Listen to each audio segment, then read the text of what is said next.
Next, item number 3, ABX28. Dr. Wood, tobacco products, minimum legal age. Whenever you're ready, Dr. Wood. Great. Thank you very much, Chair and members. This bill essentially raises the legal minimum age for smoking from 18 to 21. We can talk statistics all day long on this issue, but I want to talk a bit about my personal experience as a healthcare provider and the toll tobacco took on the lives of the people who entrusted me to their care. In 27 years of practice as a dentist, I never had a patient say to me, "Boy, am I glad I started smoking."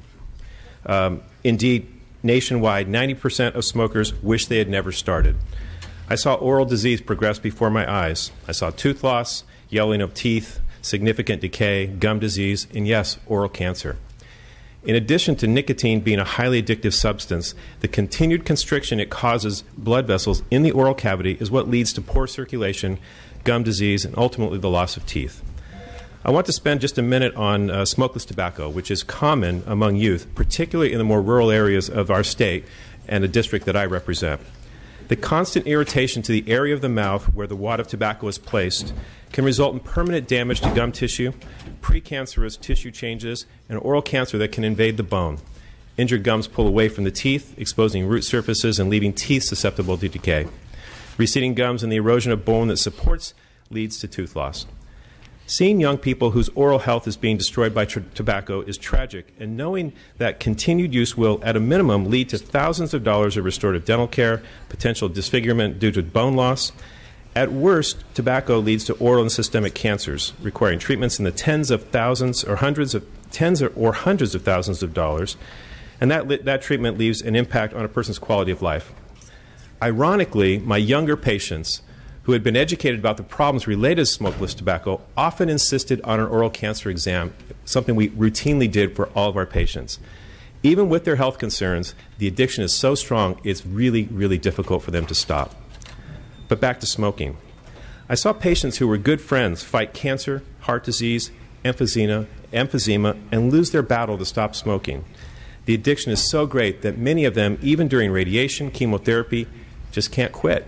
And it's really painful to watch. We know what killer tobacco products are. We know how the industry works to attract the next generation of victims through advertising, product manipulation, and enhancement. Yet for years we have been reluctant to say, enough. Let's do something productive to stem the tide and save millions of lives in the future. You may hear from witnesses that this infringes on people's right to choose what they do to their bodies. I say it just delays the time frame a bit, and maybe, just maybe, that person won't make a bad decision. And if they do, they will still have a lifetime to enjoy the deadly products and the adverse health impacts that will come with them. In the 1970s, we lowered the drinking age from 21 to 18. We found, as a result, that motor vehicle accidents and fatalities skyrocketed in this age group. Eventually, over many years, under the threat of loss of federal highway funding, gradually, this moved back to 21, and we saved lives. This precedent for adjusting an age to accomplish strong public health objectives is before us. The momentum is surging across the nation. New York City and Hawaii have both passed laws to restrict access to tobacco and nicotine products before 21. As mayor in my hometown of Healdsburg, we were the first in California to raise the age to purchase tobacco to 21. Others have followed, including recently Santa Clara County.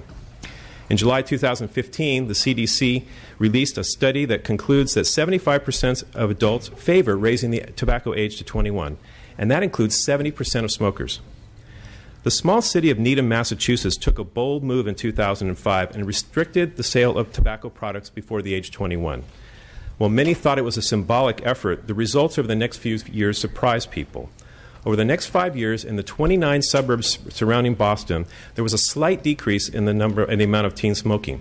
But in Needham, Massachusetts, it dropped by 50%. Experts attribute this decrease to the loss of social sources. Teen smoking is enabled by older teens buying for the younger. Raising the age to 21 works. 21-year-olds are much less likely than 18-year-olds to buy tobacco products for their 14-year-old friends.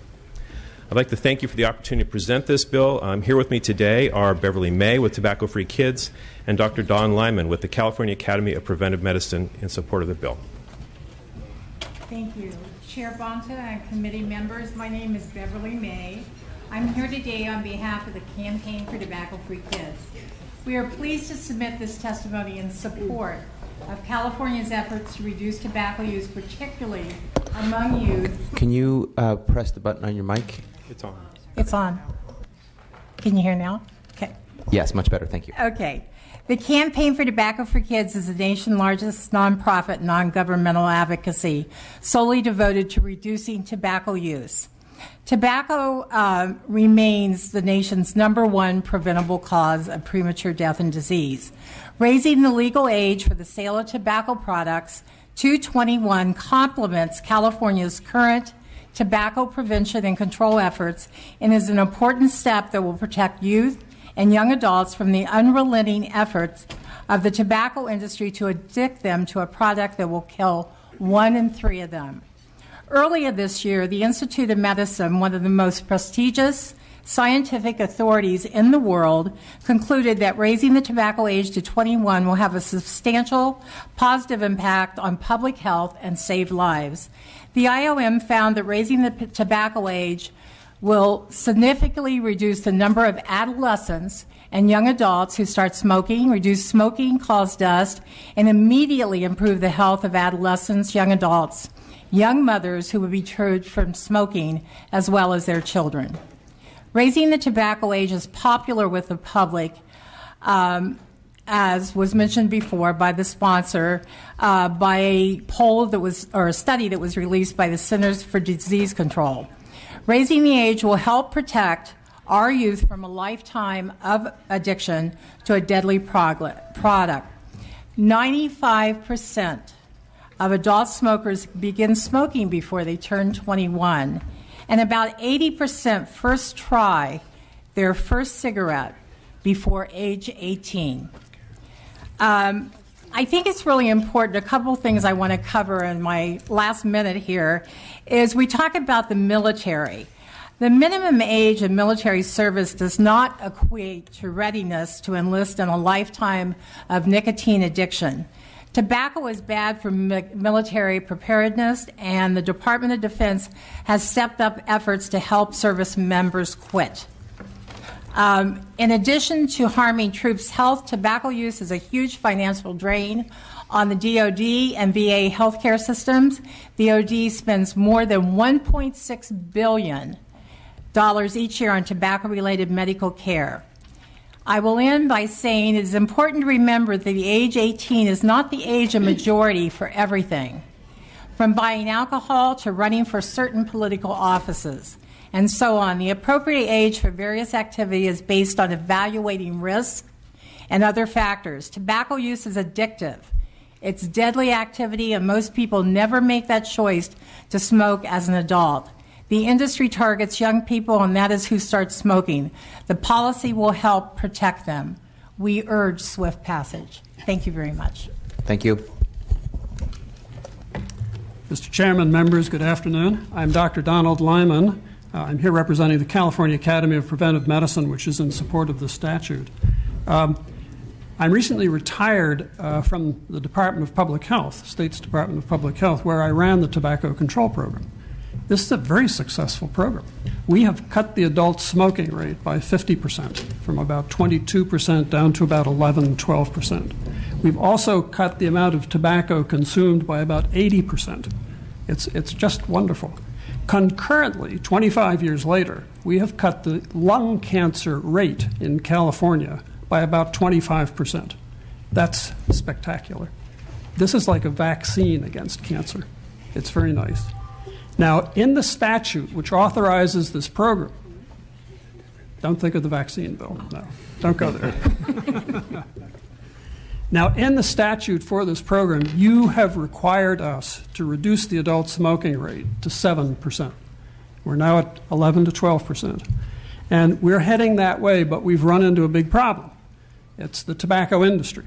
They have targeted this age group, 18 to 21, for high-profile attention. And they've done that for a reason, and you've heard it. They know this is the highest risk population for addiction. If they try them, much higher frequency of people go on to addiction. The other is that this is the group which supplies tobacco to their younger friends, the teenagers, where we don't want this stuff to go. So we're in a head-to-head with the tobacco industry, and we need your help. And this is part of that help. So I urge a yes vote. Thank you. Thank you. Additional witnesses in support. Whitney Staniford on behalf of First Five California and the First Five Association in support. David Ford for the Medical Oncology Association of Southern California and the Association of Northern California Oncologists in support. Jerry Jeffy, representing the California Chronic Care Coalition, in support. Megan Allred, representing the California Dental Association, in strong support. Autumn Ogden with the American Cancer Society Cancer Action Network, also in support. Gregory Kramer on behalf of Planned Parenthood Affiliates of California, in support. Callie Hampton on behalf of the American Heart and American Stroke Association, in support. Terry Brennan on behalf of SEIU California, in support. Matt Reed on behalf of Breathe California and the Breathe California affiliates, in support.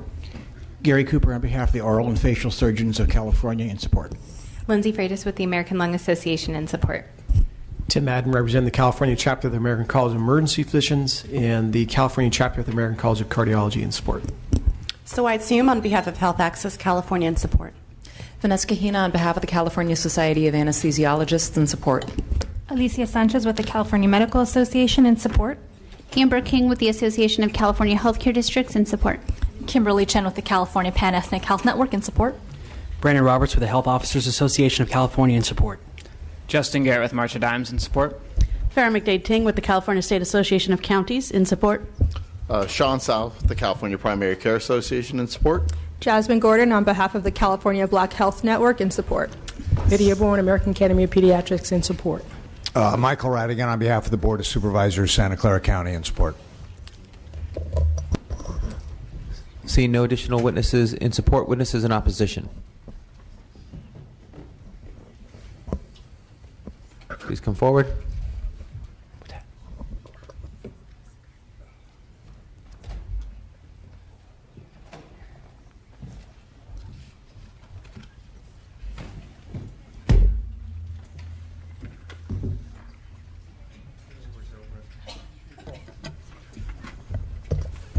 It's your pleasure, whenever you're ready.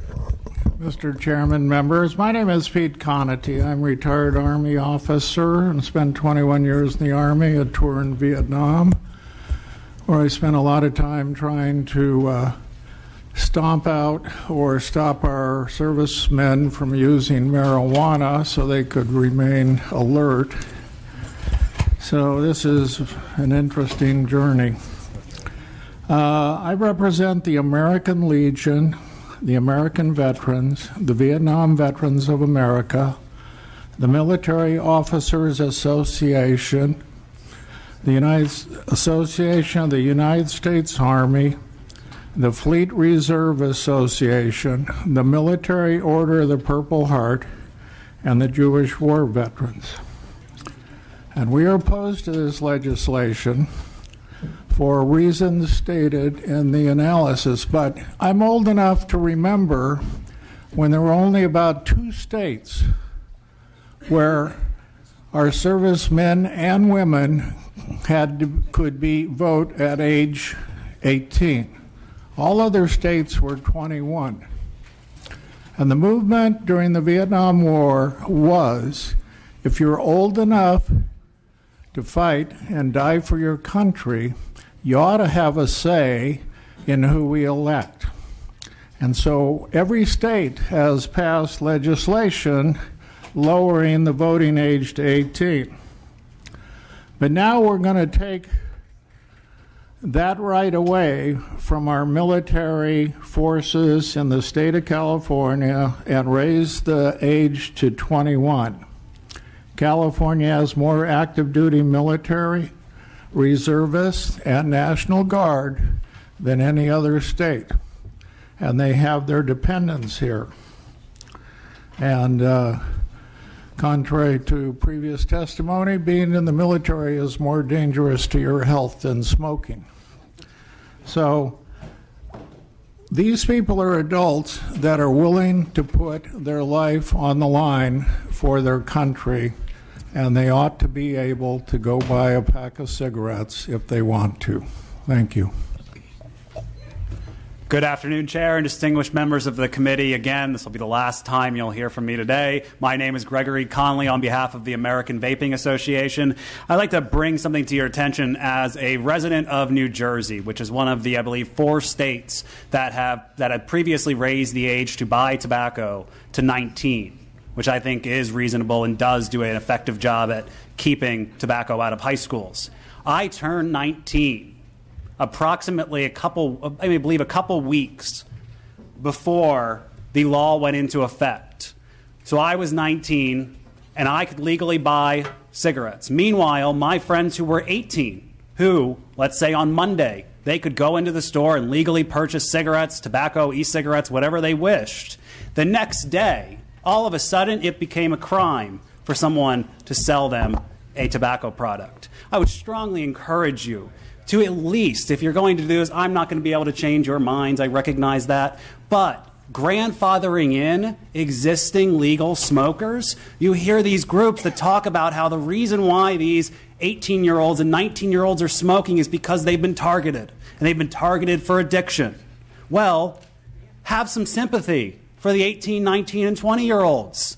They are going to have to go to their friends, and they're going to have to put their friends in a very precarious legal position to purchase and acquire tobacco for them. Not all, and I don't believe even a majority, of 18, 19, and 20-year-old smokers will quit if this law goes into effect. All they will be doing is making criminals out of their friends. And I'd like to add this bill, I believe due to the earlier definition change in another bill, would include non-nicotine vapor products. I think it stretches the imagination to say that servicemen and women, or even me when I was 20, could not purchase a vapor product. I will show you this.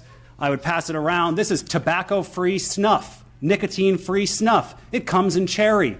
It is essentially, you could say that it's a training product to use actual snuff. I'd like to move the bill. It will remain available to youth under this bill, but no nicotine vapor products will not. I'll repeat since you look a little confused. Non-nicotine vapor products, vapor products that do not contain nicotine, will be illegal to those under 21. Meanwhile, imitation snuff, smokeless tobacco products that don't actually contain tobacco, they are designed to look and feel and taste just like tobacco. 18, 19, 17, 16. Doesn't matter your age, you can keep buying it, but if you want to buy a vapor product, possibly to quit smoking, even if it doesn't contain nicotine, well, until you're legal to drink, you can't buy it. I don't think that makes sense. And I would really urge grandfathering in and perhaps looking to the non-nicotine issue. Thank you. Thank you, sir. Additional witnesses in opposition? Seeing none. Assemblymember Bonilla, questions and comments from members? Oh, okay. Which microphone? Okay. So as looks like there's a few members of the public that weren't quite ready to state their opposition, so why don't you go ahead and line up, and as that's happening, we can entertain a second to Mr. Levine's motion. We have a second from Assemblymember Stone. Thank Armando you. Serafin, San Jose, California, oppose. My name is Matthew Villarreal from Los Angeles, California, and I oppose. Edward Wolf, this changes AB 6, which you said it would not change the adult age, and now it will with this bill. So you're now changing what you said you wouldn't do. Ms. Kirsten, all right, just to clarify what we're doing here, you're stating your name, your organization, or your city, and your position. That's it. Proceed, please. My name is Kirsten Sherholt. I'm representing Vape Verde from Burbank, California, and we strongly oppose this bill. Thank you. Robin Pennock, Elevate Vallejo, LLC, and I oppose this bill. Jonathan Thomas with Flawless Manufacturing Distribution, strongly opposed. John Kavanaugh from Vaping Industries, Costa Mesa, strongly opposed. Chris Coppa, Vaping Industries, Costa Mesa, strongly opposed.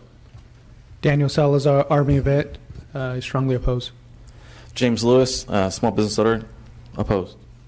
Ryan Zrinsky, Anaheim, California, strongly opposed. Brian Macias, Fullerton, California, and I strongly oppose. Rich Kellett, Bill and Vapors, I strongly oppose. Natalie Gomez, San Jose, I strongly oppose. Lisa Kellett, Santa Fe Springs, California, Bill and Vapors, I strongly oppose. James Strong, Placentia, California, ECC VPX, I strongly oppose. Kyle Ryan, San Jose, California, I strongly oppose. Bobby Williams, representing Vapor 93 out of Rockland, California, I strongly oppose. Joshua Kirby with Flavetastic Vapors, opposed. Joshua French, Visalia, California. I oppose. Mark Rodriguez, Fresno, California. Oppose. George Orozco, still serving in the military, and I strongly oppose.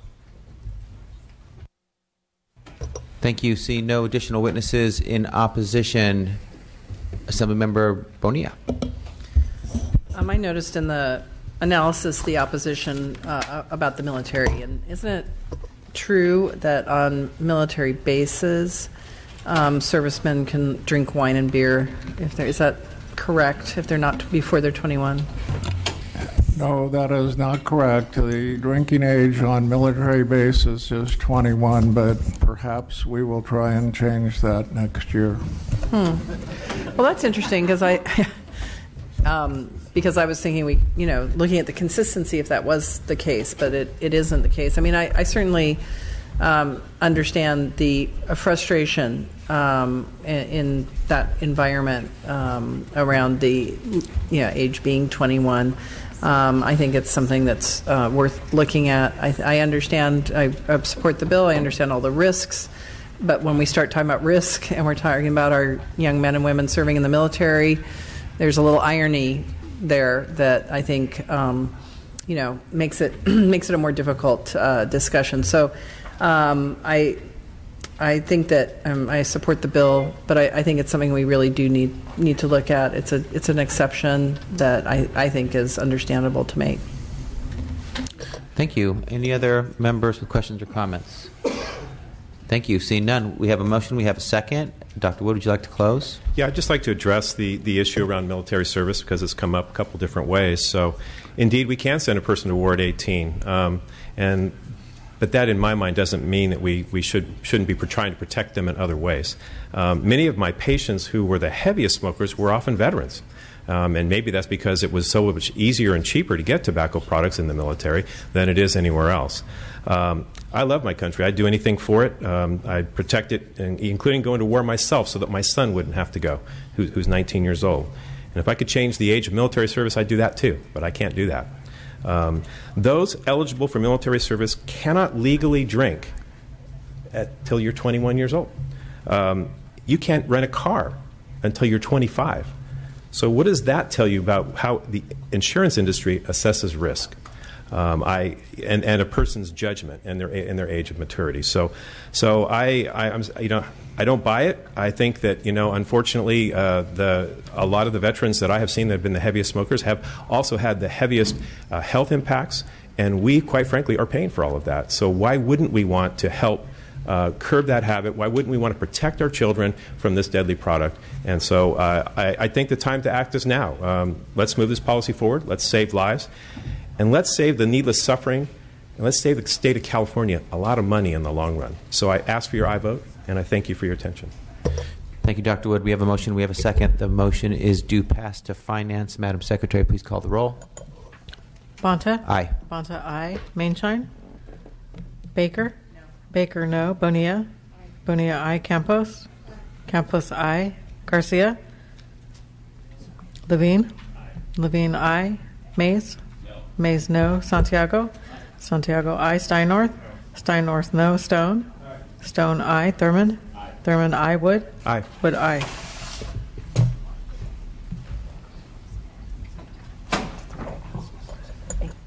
The bill passes with a vote of 8-3. Thank you, Dr. Wood. We'll go to our final bill of this hearing, item number 4, ABX 29. Thurmond, Assemblymember Thurmond, Tobacco Use Programs. Whenever you're ready, Assemblymember Thurmond.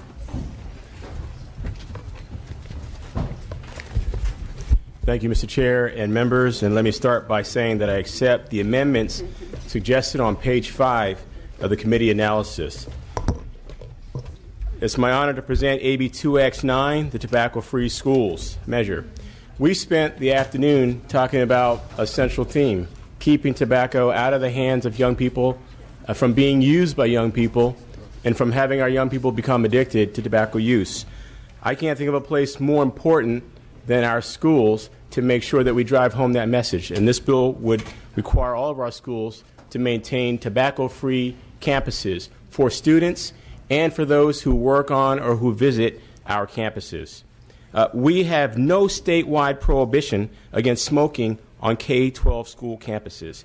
But yet we do have funding that was passed by Prop 99 by the voters in 1988 that provides funding to school districts and local education associations to be able to provide and enforce tobacco-free campus policies. Sadly, less than 50% of local education agencies receive grants and are required to be tobacco-free. But we've seen that schools that consistently enforce tobacco-free policies have shown decreased rates of smoking amongst their students. By requiring all LEAs to become 100% tobacco-free and by including smokeless tobacco and e-cigarettes, AB 2X9 will help ensure that schools protect students and those who work with our students on our campus while reducing tobacco use among our youth. Thank you, and I respectfully request an aye vote. We have 3 witnesses here today to help us with our message and discussion. Okay, the 3 witnesses will be 2 minutes each. Good afternoon. Oh, hit the button. Thank you. Good afternoon, Mr. Chairman and members of the committee. My name is Tammy Silvera. I'm a program specialist with the Elk Grove Unified School District, and I coordinate our district's tobacco use prevention education program. This program has been in place in Elk Grove for well over 15 years. The program provides the funding base that allows us to provide students comprehensive tobacco prevention education, numerous opportunities for students to take the lead as tobacco-free advocates in their schools and in their community, and on-campus intervention services for students who are struggling with tobacco use. According to our California Healthy Kids Survey in 2013, the long-standing work of the Elk Grove Unified School District program has contributed to a very low 2% usage rate for cigarettes in the 7th and 9th grade and a 4% usage rate in the 11th grade. Tobacco-free campus policies are integral in the success of an overall tobacco prevention program. Prohibiting the use of any kind of tobacco or nicotine products on school grounds and during any school function demonstrates our commitment to keeping children tobacco-free and providing them a healthy place to learn and grow. The benefits of tobacco prevention programming and tobacco-free campus policies also has a ripple effect because the skills that students learn and the messages they receive to combat the pressures of smoking extend to other critical health choices that they need to make as youth and young adults. While California has made great stride in its tobacco use prevention efforts, we cannot ever consider this task complete. Every new generation of young people needs to receive this level of education and should be allowed to learn and grow in a smoke-free environment. I strongly encourage your support. Thank you. Thank you. We have a motion and a second for the bill. Alicia Sanchez, representing the California Medical Association. The author and Ms. Silvera have done a good job of explaining the importance of tobacco-free schools. I would just add that when I talk with people about this bill, it creates a bit of cognitive dissonance because most people assume that schools are already 100% tobacco-free, when in fact we know that they're not. And the other thing that I would note is that universally when we talk about tobacco control, we hear that we need to have a strong educational component. And the example that schools provide in having 100% tobacco-free campuses is a major component of that education for youth. And so we urge your support for this legislation. Thank you. And I will be very quick. Lindsay Freitas with the Lung Association. I believe these two ladies covered everything, so I'll just urge your support. Thank you. Thank you. Additional witnesses in support. Betsy Armstrong with the County Health Executives in support. Whitney Staniford on behalf of First 5 California and the First 5 Association in support. Justin Garrett with the March of Dimes in support. Autumn Ogden with the American Cancer Society Cancer Action Network also in support. David Forge for the Medical Oncology Association of Southern California and the Association of Northern California Oncologists in support. Kimberly Chen with the California Pan-Ethnic Health Network in support. Lydia Bourne, American Academy of Pediatrics in support. Jerry Jeffy, California Chronic Care Coalition in support. Gary Cooper representing the Oral and Facial Surgeons of California in support. Jasmine Gordon on behalf of the California Black Health Network in support. Tim Madden representing the California chapter of the American College of Cardiology in support. Sawait Siam on behalf of Health Access California in support. Matt Reed on behalf of Breathe California and the Breathe California affiliates in support. Kula Koenig, American Heart Association, American Stroke Association, proud co-sponsors of this bill. Gregory Kramer on behalf of Planned Parenthood affiliates of California in support. Megan Allred on behalf of the California Dental Association in support. Dr. Donald Lyman with California Academy of Preventive Medicine in support. Brandon Roberts with the Health Officers Association of California in support. Seeing no additional witnesses in support, witnesses in opposition. Seeing none. Questions, comments from members, Assemblymember Bonilla, then Assemblymember Baker. One thing I mentioned to the author, and I just want to mention it here as well, is that I support this bill. I think it's great. I'd love to see our community colleges included. I'm not sure what policies they have in place there, but I have visited many of those campuses and noticed that there's a lot of smoking that typically goes on around that campus. And so if you're able to expand it, I would even have stronger support for it. But I think it's a great bill. Thank you. Assemblymember Baker, no questions. Any other members, questions or comments? Seeing none. Assemblymember Thurman, would you like to close? Thank you, members. I want to thank the member for her suggestion. Obviously, when we have students in many of our districts who also have dual enrollment at community colleges, we want to look at all kinds of ways to support young people, including cessation. We'll certainly take a look at it and see what from this bill could be useful at the community college level. For today, I just want to urge your vote on this measure. Thank you. We have a motion. We have a second. The motion is due pass as amended to finance. Madam Secretary, please call the roll. Bonta? Aye. Bonta, aye. Mainshine? Mainshine, aye. Baker? Baker, aye. Bonilla? Bonilla, aye. Campos? Campos, aye. Garcia? Levine? Levine, aye. Mays? Mays not voting. Santiago? Santiago, aye. Steinnorth? Steinnorth, aye. Stone? Stone, aye. Thurman? Aye. Thurman, aye. Wood? Wood, aye.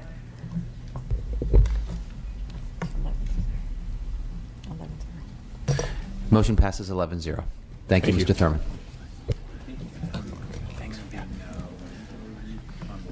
Okay, we're going to go through bills. If members or their staff are watching and haven't voted or added on and intend to, please come to the hearing room so we can log your vote. And we'll go through the bills. None are on call, but we'll go through the bills for add-ons. Okay. Yeah.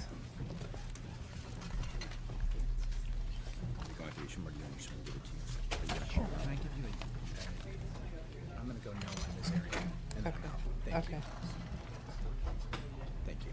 Did you want to go one by one? Yeah. Okay. Who's on?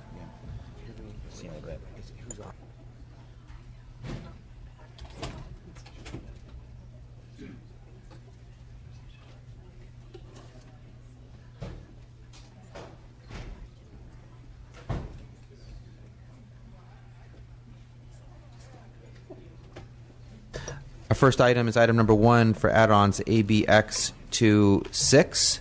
Mr. Cooper, Madam Secretary, please call the roll for add-ons. Bonilla? Bonilla, aye. Campos?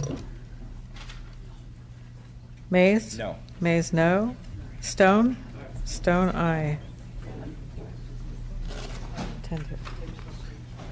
The tally on that vote is now 10-2. It had already passed. The next item is item number 2, ABX 27. Assemblymember Stone. Madam Secretary, please call the roll. Mays? No. Mays, no. Oh, I'm sorry. I have used no. Steinor. Everybody's on there. Okay. And next is item number 3, ABX 28. Dr. Wood. Madam Secretary, please call the roll for add-ons. Garcia? That's it. Next is item number 4, ABX 29. Assemblymember Thurmond. Oh. ABA, aye. Garcia. And 29, Garcia, aye. And Mays? No. Mays, no. Everyone else is called. Okay. Next is item number 5.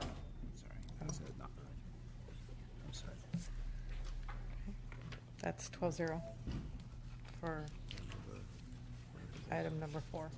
Item number 4 is now at a tally of 12-0.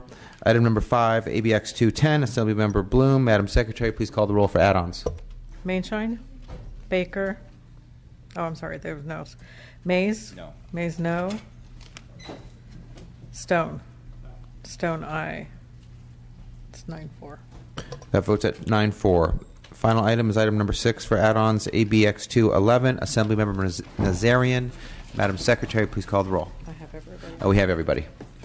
Okay, I think we have everybody on all the bills. Thank you. We are adjourned.